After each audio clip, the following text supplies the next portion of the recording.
Now we're ready to create an event on our Google Calendar, and that is very simple to do. You just click the Create button. That's going to open another screen for you where you can put in the name of the event.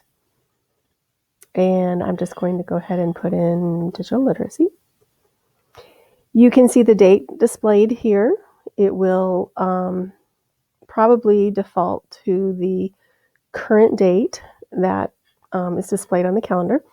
You have some options here with the times. It will give you some general times. Usually it's by the hour or half hours. If you want to record it that way, you can. Let's say you have digital literacy at 9 o'clock, but actually we don't. So actually you can get very specific. So what I like to do is I go ahead and choose something that's in the ballpark, and then you can actually click inside there and put the exact time. I know that there is a digital literacy class that starts at 9:07. And then over here in the to part, you can actually put when it ends. And I know that that class period actually ends at 9:49. You have some options here. You can set it to be all day, but of course we don't have it all day. So I'm going to take that off. You'll notice that when you do click all day, it makes the specific times you put in disappear. So I'm going to unclick that.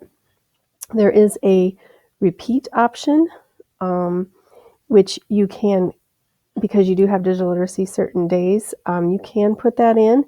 It's a little tricky because we're on a day 1, day 2 schedule, so it's not like we have a weekly class. So that might be a little bit tricky.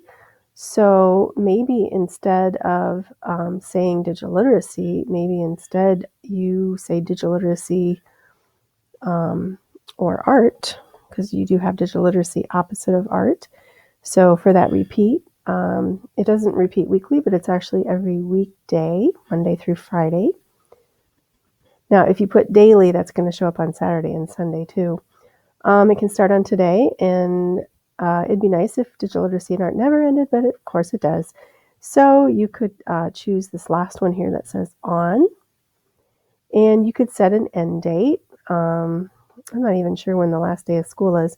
When you click on that box, you can move forward, maybe find the last day of school. If you know it, it might be June 2nd. I'm going to go ahead and put that in there.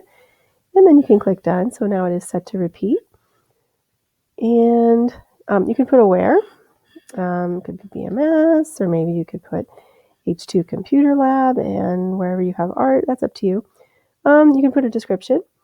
One thing that's really important when you create an event is make sure if you have multiple calendars, that you tell it which calendar to apply the event to. So in our case here, I'm just going to go ahead and click on school, because that would be a school activity.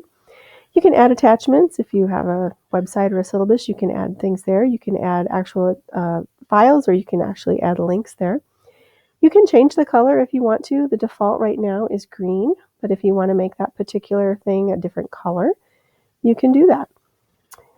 So those are just some of the basics of adding an event to your calendar.